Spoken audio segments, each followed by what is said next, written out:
Holy moly, this thing's heavy. This thing is sturdy. I mean, it's heavy, but it's sturdy.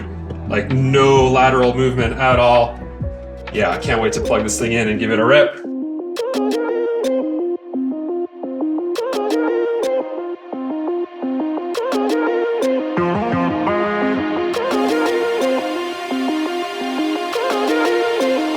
Oh yeah, this thing's rad.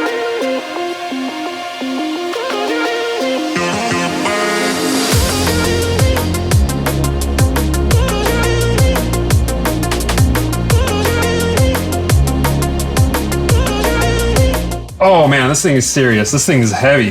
Look at this thing.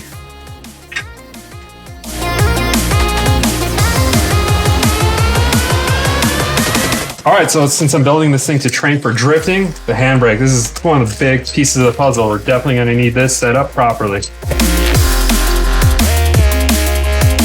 Sweet, so I'm gonna use their H pattern primarily because I drive H pattern cars. So nothing better than to practice on the same exact thing. Let's check this thing out. Nice. This feels awesome. I mean, the feeling is just good. It's so sturdy. This is really nice equipment all the way through from the H pattern shifter to the pedals to the drive unit. I've driven on a lot of different sim equipment. This by far feels the sturdiest out of all of them. So you thought that was cool? I thought that was smooth. This is a heavy freaking shift knob too. You know, the weight of the shift knob has a lot to do with the way the car shifts. So I'm glad that they took the time to put little details in like that. That's perfect.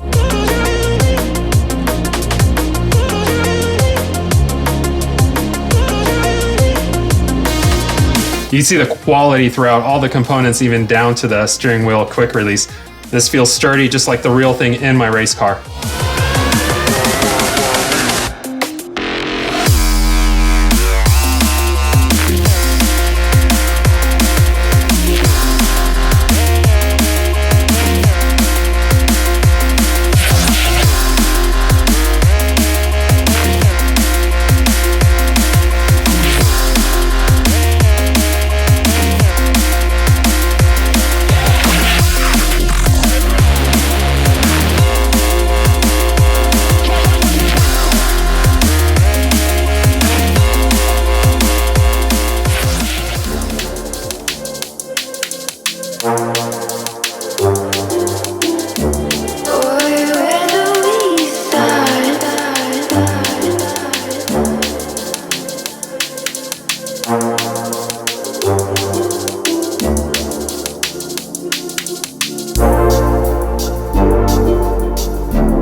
Right here, you can pretty much fine tune exactly how much you want it to spin back, everything.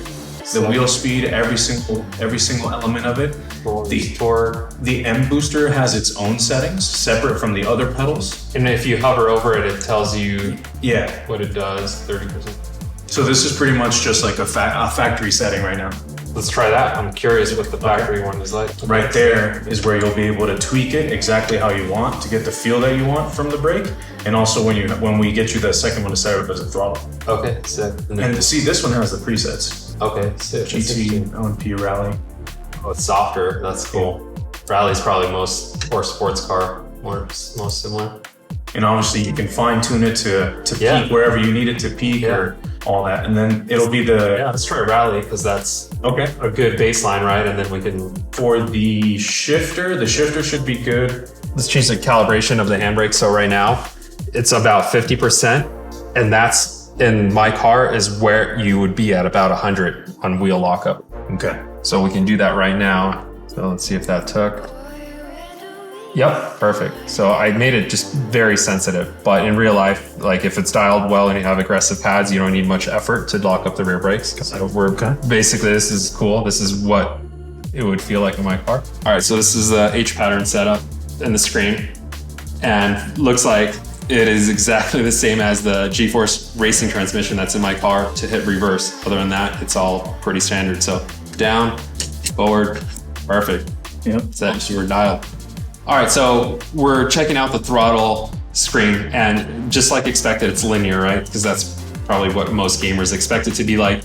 When you drive a car, you are under the assumption it's linear. The more you apply throttle, the more power you get. Well, in real life, like we all have different power bands in our motors, especially mine. It has nitrous, and the nitrous parameter is really triggered by throttle position in my car. 75% throttle or more is when the nitrous kicks on. So for the simulator to feel like my car, you want the motor to feel a little doggy, not as powerful, under 75% throttle. And as you get into 75% or more, that's where I'm gonna really get the throttle to be very responsive. And that's gonna kind of mimic the nitrous kicking on, the nitrous window in my race car on the simulator. So we're gonna do exactly that. All right, so here's the screen, and you have some, pretty cool pre-selects. It was linear to begin with. Progressive, that actually works okay. But for me, 75% throttle is right where the power is gonna really come in. So we're gonna drag this down, kind of make it a little numb, which is kind of what it really is inside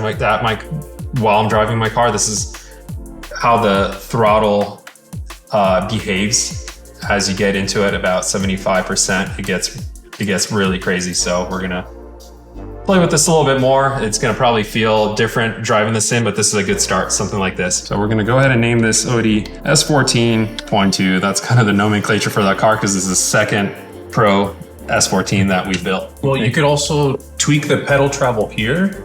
Ooh, sick. Dude, there's so many things that you could adjust just in the brake pedal itself, though. That is, like, if you want to get very nerdy and make this feel exactly like your car, I think having all these to play with, you'll definitely be able to achieve. So you could fine tune each color, and it'll change it like on the spot. Nice. So you can tune it however you want it. Sick. Let's put the orange in it. Let's try that. All right. Signature. Bam. Force feedback, 100%, because in game we'll decrease it, like you said. Increase the force, we increase the game friction. Let's see how that does.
So we got the force feedback turned on a lot. This is definitely too much, but I'm just curious what this MOZA unit can do.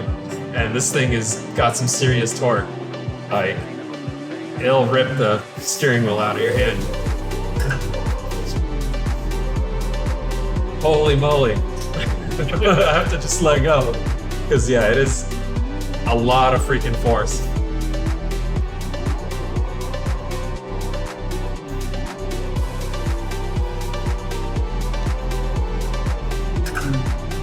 Yeah, I gotta change the throttle over speeding the rear wheels. Yeah, let's do that.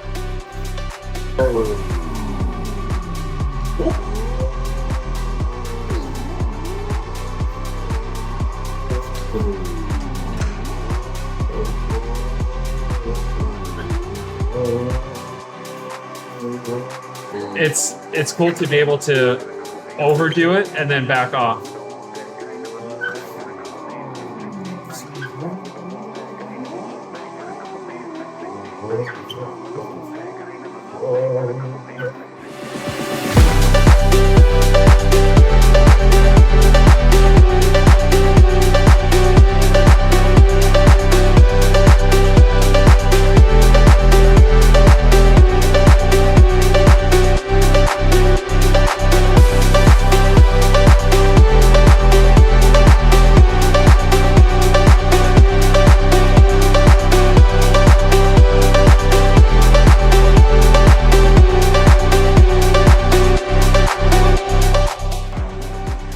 I'm getting the hang of it. This is freaking awesome. There's so much to adjust, and like I spent 10 minutes adjusting this stuff, and it is reacting so much to where I overcompensate for certain things, and now I could back them down. This is good stuff.